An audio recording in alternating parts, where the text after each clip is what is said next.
apa memberikan kesempatan kepada saya berbagi tentang firman Tuhan. Saudara dan saudari, sebagai umat Tuhan, baik umat Tuhan di dalam dulu Israel di dalam perjanjian lama maupun kita sekarang, kita tidak terlepas dari rasa takut dan bimbang. Itu manusiawi. Sekalipun kita sekarang sudah ada di dalam Kristus, tetap terkadang kita masih suka merasa takut dan bimbang. Kalau kita melihat firman Tuhan di dalam kitab Nabi Yesaya pasal yang ke-41,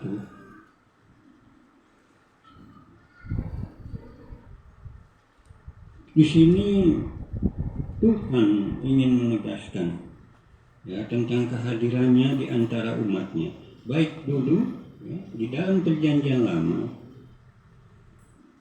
maupun kepada kita sekarang umat Tuhan di dalam perjanjian baru. Di dalam ayat yang ke-10 Yesaya pasal 41 dikatakan, "Janganlah takut, sebab aku menyertai engkau. Janganlah bimbang, sebab aku ini Allahmu. Aku akan meneguhkan, bahkan akan menolong engkau. Aku akan memegang engkau dengan tangan kananku yang membawa kemenangan." Juga kalau kita lihat di dalam Yeremia, kitab Nabi Yeremia pasal 29 ayatnya yang ke-11 dikatakan, "Sebab aku ini mengetahui rancangan-rancangan apa yang ada padaku mengenai kamu. Demikianlah firman Tuhan, yaitu rancangan damai sejahtera dan bukan rancangan kecelakaan, untuk memberikan kepadamu hari depan yang penuh harapan." Ini luar biasa ayat-ayat ini, saudara. Rasa takut dan bimbang masih terkadang suka kita rasakan, karena kita tahu, saudara dan saudara, waktu dan zaman terus menerus menekan kehidupan umat Tuhan melalui kekuasaan iblis, kekuatan iblis terus menekan kehidupan orang-orang Kristen dengan kekuatan iblis. Karena itu, saudara dan saudari, janganlah kita merasa terlena dininak bobokan oleh kasih Tuhan, kasih Yesus. Karena Yesus begitu mengasihi kita sehingga kita merasa terlena dininak bobokan, sehingga kita tidak menjadi waspada terhadap kekuatan jahat yang terus menerus menekan kehidupan kita. Nah, di sini, saudara dan saudari, Tuhan katakan jangan takut.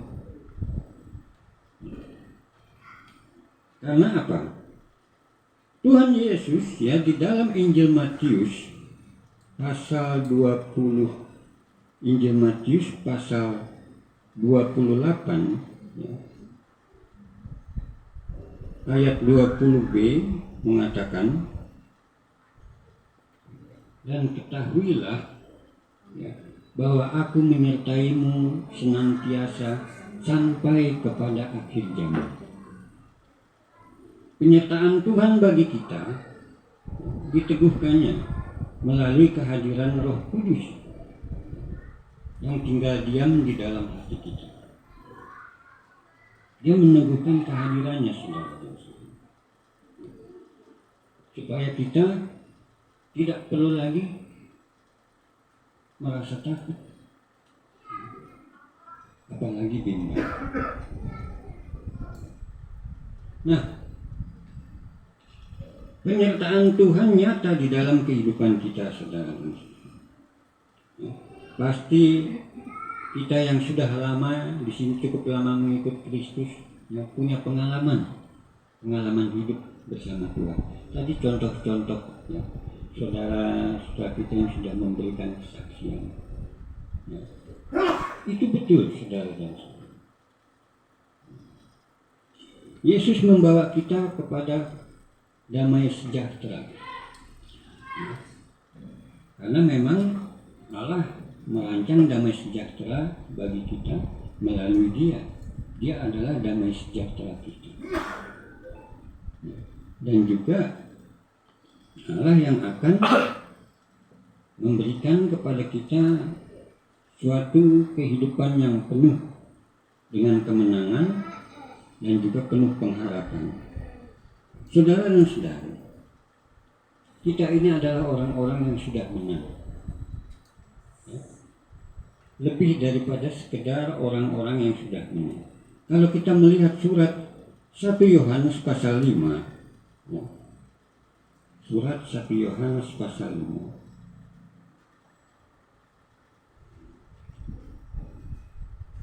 ayatnya yang keempat. Sebab semua yang lahir dari Allah mengalahkan dunia. Kita orang Kristen adalah orang yang lahir dari Allah, lahir dari Roh, ya, lahir dari Roh. Dan ini yang dikatakan di sini adalah tentang kita, saudara dan saudara. Dan inilah kemenangan yang mengalahkan dunia, iman kita. Lihat ayat yang kelima. Siapakah yang mengalahkan dunia selain daripada dia yang percaya bahwa Yesus adalah anak Allah? Kita yang percaya Yesus itu anak Allah, kita telah mengalahkan dunia. Kita bukan sedang mencari kemenangan atau menuju kemenangan, tapi kita sudah menang. Sudah menang, saudara dan saudara. Ini fakta. Ayat ini coba kita lihat, ya.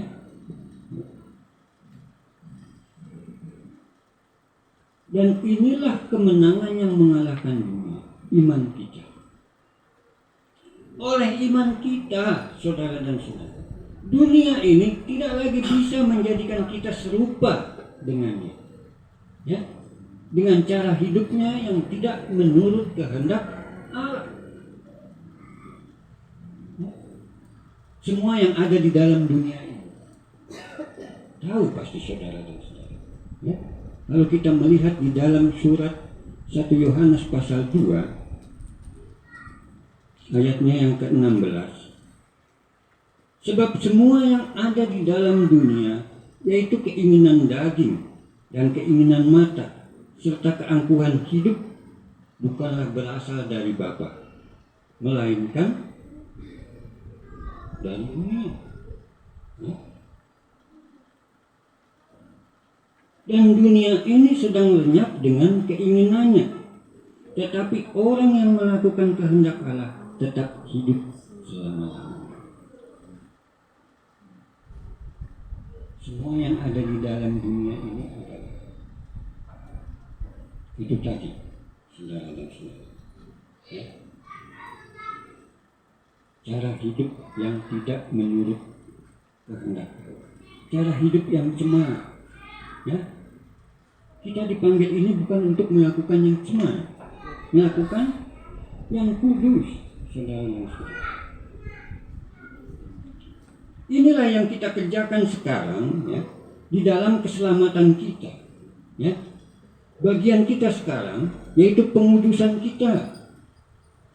Hati-hati saudara dan saudara, ya, dengan pengudusan kita ini.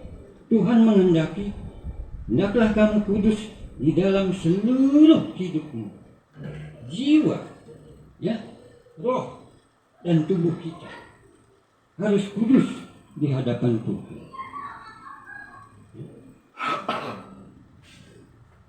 Dan itu hanya mungkin, ya, kalau tadi seperti kesaksian Pak Yohanes itu tadi, ya,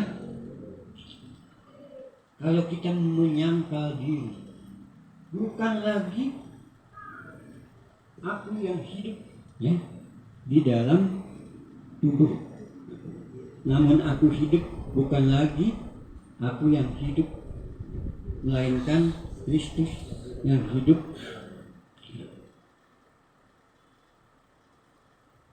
Artinya apa, saudara dan saudara?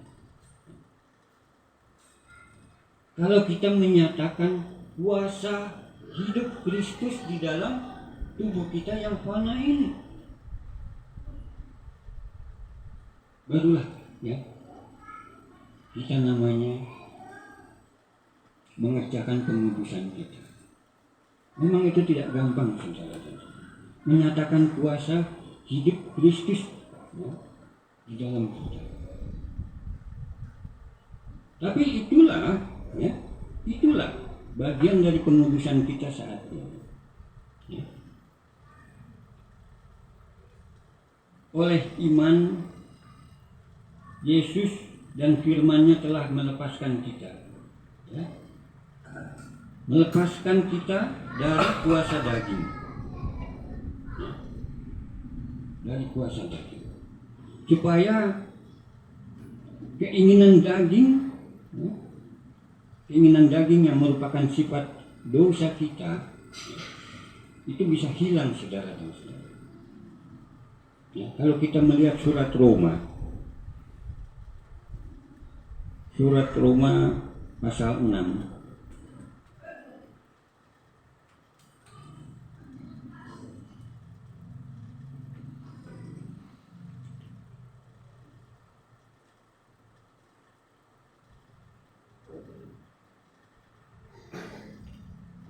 kalau kita membaca ayat 6, ya, karena kita tahu bahwa manusia lama kita telah turut disalibkan supaya tubuh dosa kita hilang kuasanya.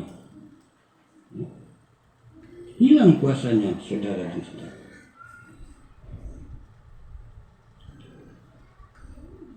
Supaya tubuh dosa kita hilang kuasanya, agar jangan kita menghambakan diri lagi kepada dosa. Ya. Kuasa kematian Kristus.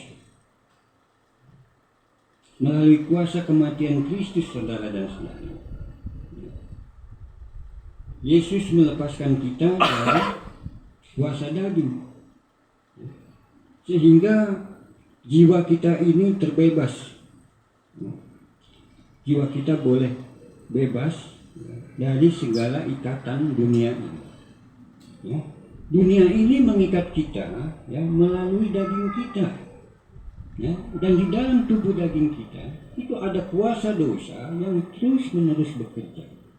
Karena itu kuasa dosa itu harus dihilangkan dulu, ya, dari tubuh daging kita, supaya jiwa kita ini mendapatkan kelepasan, saudara dan saudara, sehingga barulah kita bisa melakukan kehendak Tuhan.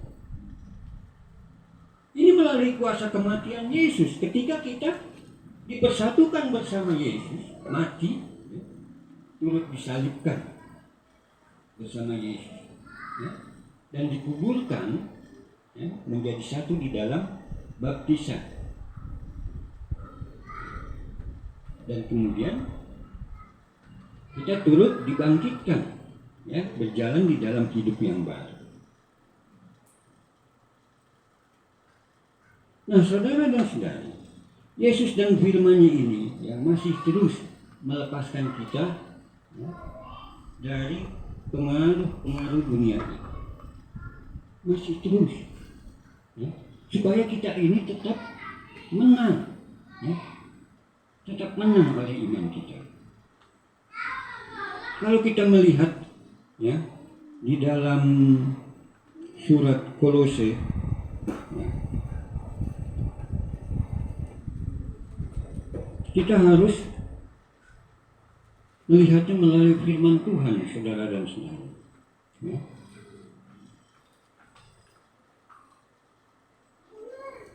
Bahwa apa yang dikerjakan Tuhan ini, ya, memang benar, ya, untuk menyelamatkan kita ini. Ya. Kalau kita melihat surat Kolose pasal 3, ya,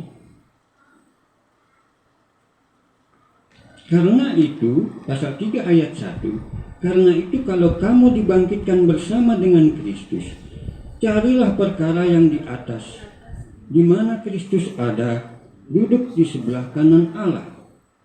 Pikirkanlah perkara yang di atas, bukan yang di bumi. Nah, ini jangan sampai kita terlena, saudara dan saudara. Setelah kita dibangkitkan bersama Kristus, pada waktu kita keluar dari air baptisan, ya, berjalan di dalam hidup yang baru, jangan lagi, ya, pikiran kita itu terus mengarah ke bawah, ya, ke bumi, ya. Jangan lagi mengarah ke bumi, kepada perkara, ya, perkara yang ada di bumi, tapi haruslah tertuju kepada perkara yang di atas, ya, di mana Kristus ada. Perkara yang di sorga, ya, yaitu kehendak Tuhan. Apa yang menjadi kehendak Tuhan bagi kita? Selagi kita mengikut Kristus, ya, di dalam hidup baru kita ini. Untuk kita memikirkan perkara yang di atas atau kehendak Tuhan, maka kita harus terlebih dahulu menanggalkan, ya, kita lihat ayat yang kelima, karena itu matikanlah di dalam dirimu segala sesuatu yang duniawi, yaitu percabulan, kenajisan, hawa nafsu, nafsu jahat, dan juga keserakahan yang sama dengan penyembahan berhala. Nah, hati-hati saudara dan saudara dengan yang namanya keserakahan. Yesus sudah katakan, berjaga-jagalah dan waspadalah terhadap segala ketamakan. Hati-hati dan saudara dan saudara. Keserakahan atau ketamakan membuat hati kita tidak suci di hadapan Tuhan. Karena sama dengan penyembahan berhala. Ya. Berarti apa saudara dan saudara? Kita mencoba melayani dua tuan atau mengabdi kepada dua tuan, seperti yang Yesus katakan, ya, di dalam Injil Matius pasal 6 ayat 24. Tidak seorang pun yang dapat mengabdi kepada dua tuan. Mengabdi artinya melayani sebagai hamba, ya, tidak akan dapat, saudara dan saudara. Tapi umat Tuhan masih mencobanya, saudara dan saudara. Ya. Itu namanya kita sudah mendua hati, ya, bercabang hati. Ya. Tidak suci lagi hati kita. Karena apa? Kita sudah memberi tempat kepada yang lain, ya, di dalam hati kita. Bukan lagi Yesus, ya, yang tinggal sendiri di dalam hati kita, tapi kita sudah spare, ya, dengan yang lain. Kalau di dalam Injil Matius pasal 6 ayat 24 itu dikatakan di sana mamon. Ingat, mamon ditulis dengan huruf M besar. Berarti apa saudara dan saudara? Itu merupakan satu kuasa dunia, ya, yang dapat mengikat kehidupan setiap orang. Ya. Karena itu, ketika firman Tuhan di dalam surat Kolose pasal 3 ayat yang kedua mengatakan, pikirkanlah perkara yang di atas, bukan yang di bumi. Maksudnya kehendak Tuhan, ya, kita lihat kehendak Tuhan yang mana. Kita membaca Injil Matius pasal 6.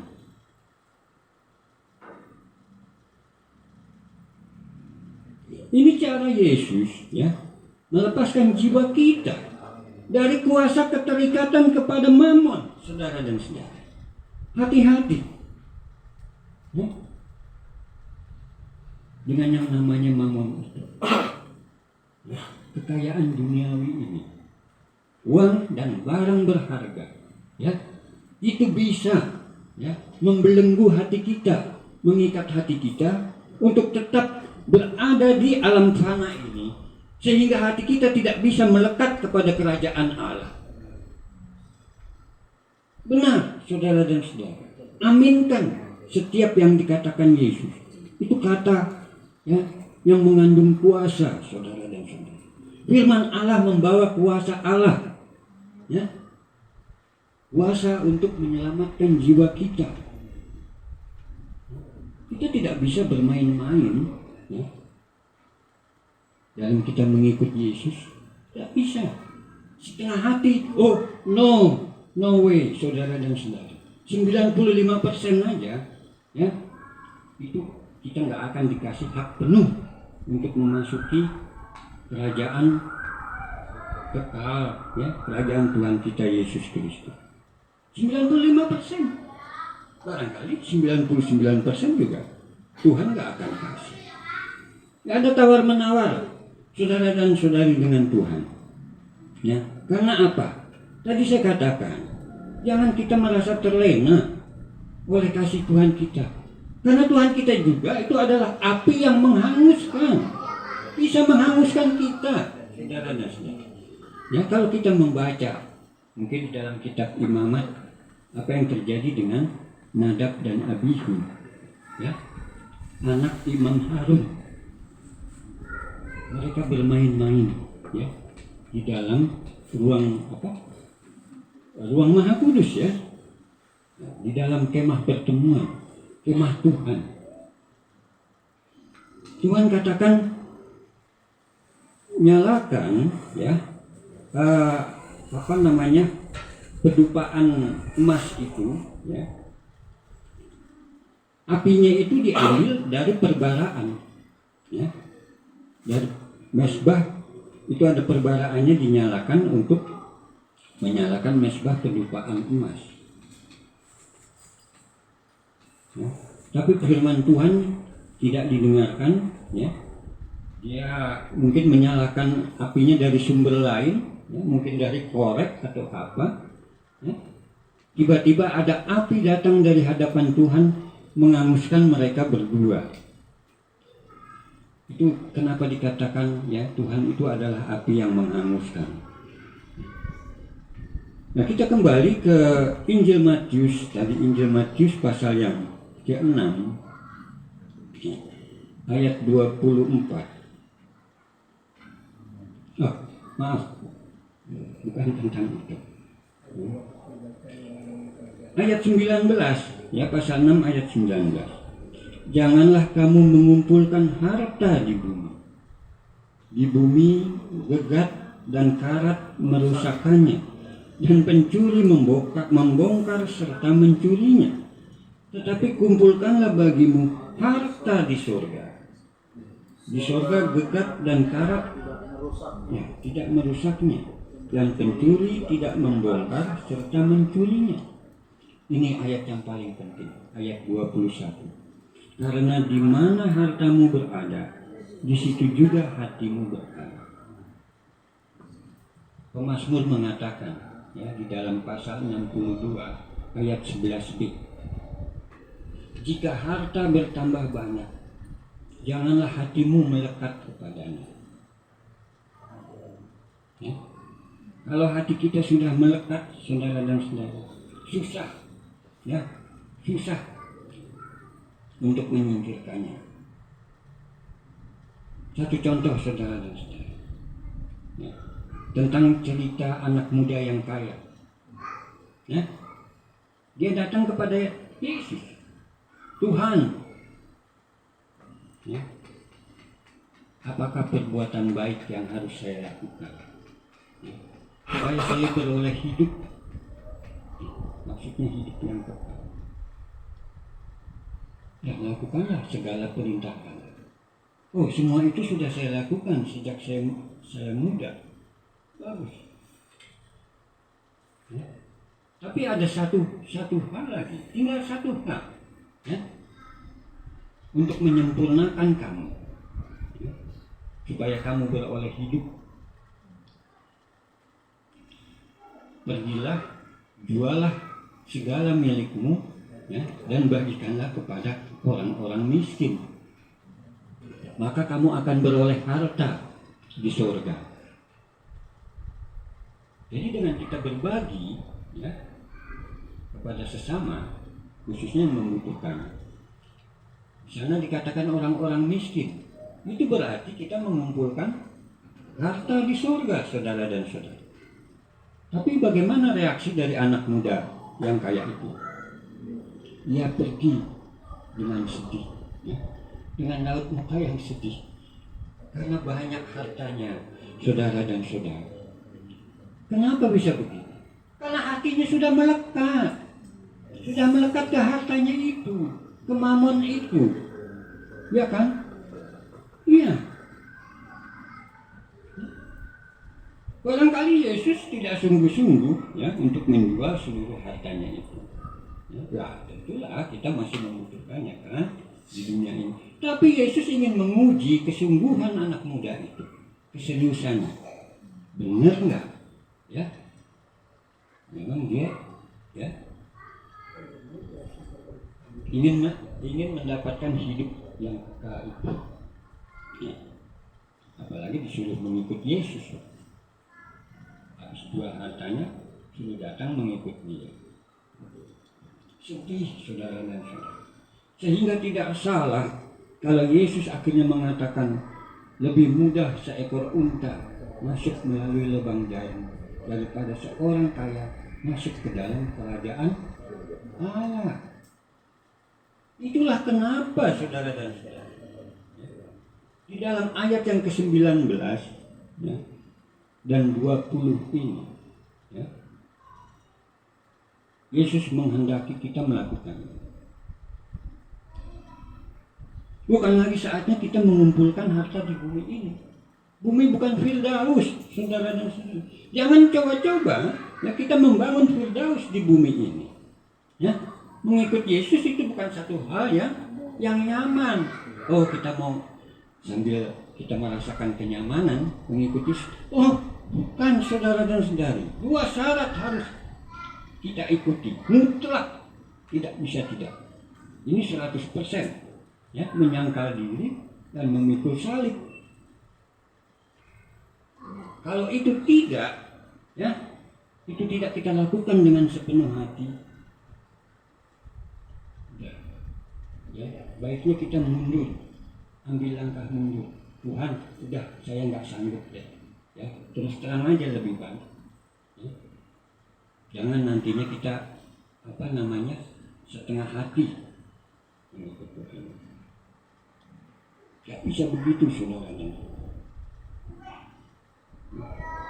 Nah juga, ya, Yesus dan firman-Nya memberikan kita kelepasan, ya, dari kuasa yang namanya ketakutan. Ya. Kita seringkali takut, ya, apa besok kita makan, apa yang mau kita soal kita memikirkan kebutuhan, ya, hidup kita di dunia ini.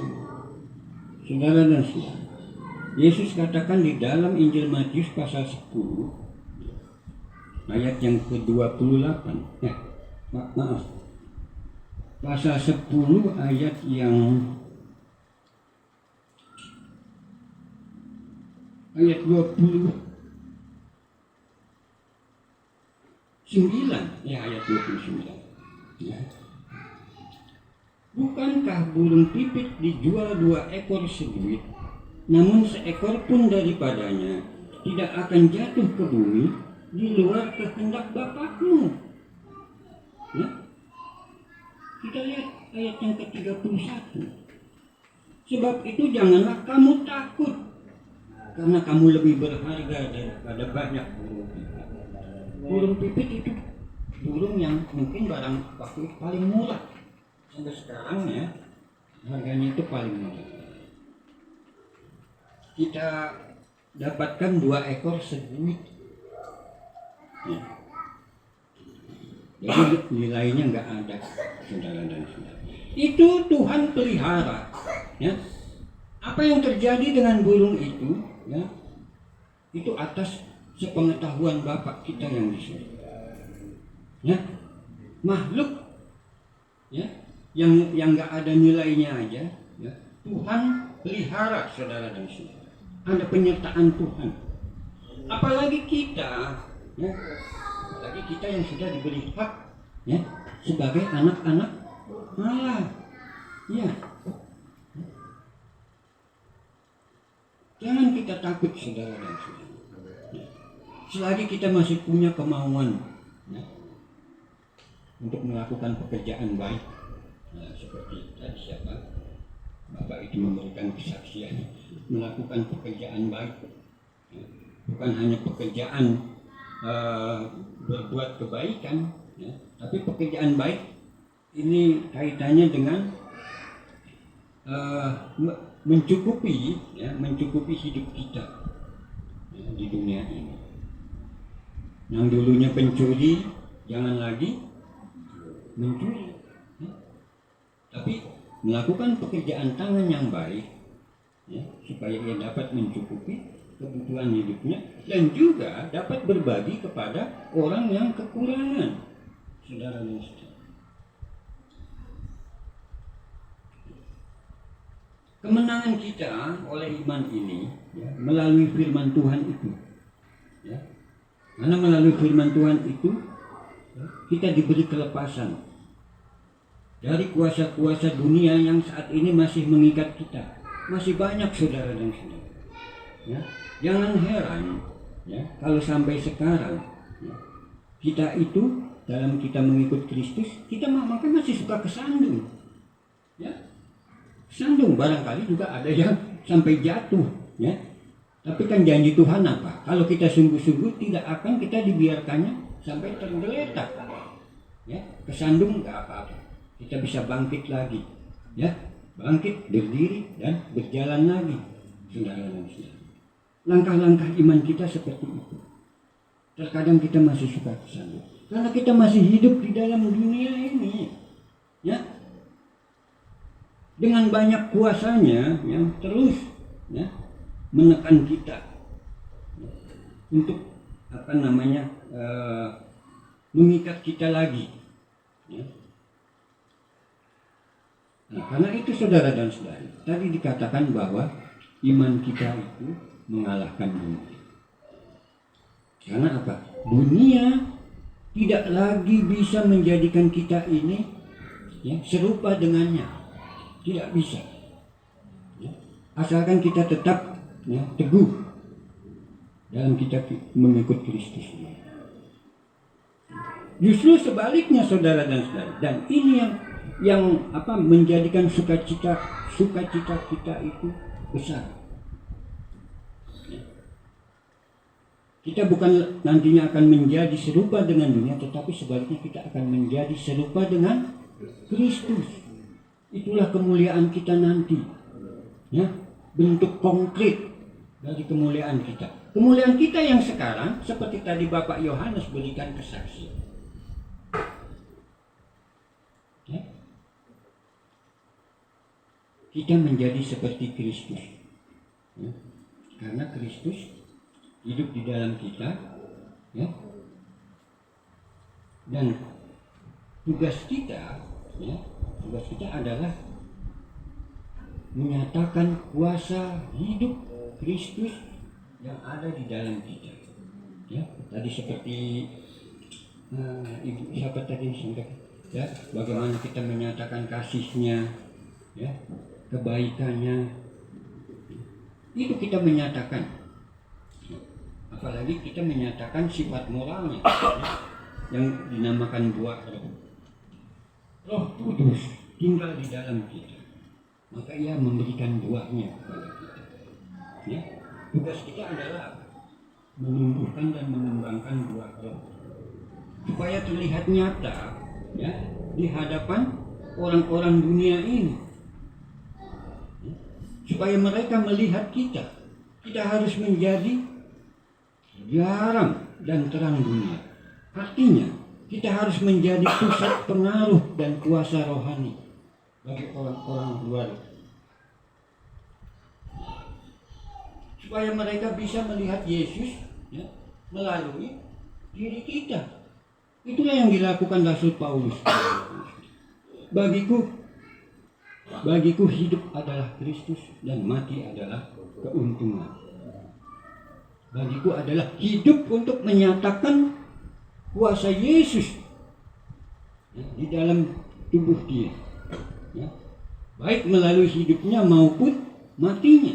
Maka buat Rasul Paulus, kalau dia mati adalah menjadi keuntungan, bukan kerugian, saudara dan saudara. Bayangkan, hanya kita pengikut Kristus, ya, yang bisa bernyanyi di pemakaman, ya, di kuburan. Siapa yang bisa bernyanyi di kuburan? Ya, orang-orang di luar Kristus hanya air mata saja yang mengalir, bahkan berkata-kata susah. Tetapi mereka mendengar kita malah bernyanyi. Heran, ya, padahal air mata tetap ada menetes di pipi kita, tapi kita masih bisa bernyanyi. Ya, itulah kuasa Roh Kudus yang tinggal di dalam kita. Ya, kita diberi kemampuan, ya, untuk namanya memuliakan Tuhan, ya, di dalam keadaan duka cita. Saya itu heran, kok kita masih bisa bernyanyi? Susah, saudara dan saudari, sulit. Dalam keadaan susah itu, ya, kita bernyanyi itu sebenarnya sulit, nggak bisa. Kalau bukan dorongan dari kuasa Tuhan dari dalam, itu nggak akan pernah kita bisa melakukan. Itu satu pembuktian. Coba orang lagi sedih, ya, disuruh bernyanyi, coba, susah.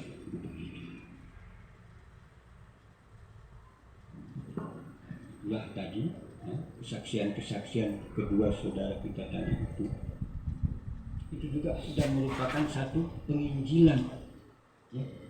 Penginjilan itu tidak harus dengan kata-kata keluar dari mulut kita, ya. Yesus itu adalah Tuhan, nggak perlu, ya, nggak perlu. Kita juga harus cerdik seperti ular dan tulus seperti ular. Formula itu atau rumus itu harus kita pakai, saudara. Kalau orang yang susah diinjili, ya jangan coba-coba kita berkata-kata tentang Yesus, bisa celaka kita. Karena dunia ini sudah membenci Yesus dari mulanya, apalagi kita murid-muridnya itu. Cukup dengan tingkah laku, akuilah dia dengan segala lakumu, ya. Itu sudah cukup, saudara dan saudara. Kita memberitakan tentang Yesus. Apa gunanya, ya, keluar kata-kata Yesus, Yesus Tuhan, tapi perilaku kita masih sama, ya, tingkah laku kita masih sama, ya, seperti manusia lama kita yang nggak menentukan pertobatan. Nggak ada gunanya, saudara. Itu hanya mempermalukan nama Tuhan. Benar, saudara dan saudara. Lebih baik kita akui, ya, Yesus itu melalui tingkah laku. Apa yang Yesus ajarkan, lakukan itu. Maka kita akan menjadi terang dunia, menjadi kuasa rohani bagi orang-orang luar yang melihatnya. Hendaklah terangmu bercahaya di depan orang, ya kan? Supaya mereka melihat perbuatanmu yang baik dan memuliakan Bapakmu yang di surga. Itu yang kita lakukan, saudara dan saudara. Ya. Saya rasa, ya, saya tidak akan lebih panjang, ya. Saya terima kasih sekali lagi, ya, sama apa namanya semua saudara-saudari ya yang ada di sini, memberikan kesempatan saya berdiri di sini, apalagi kepada Pak Pendeta Yunisi. Sekali lagi terima kasih, dan kiranya firman Tuhan hari ini ya menjadi berkat untuk kita semua. Amin.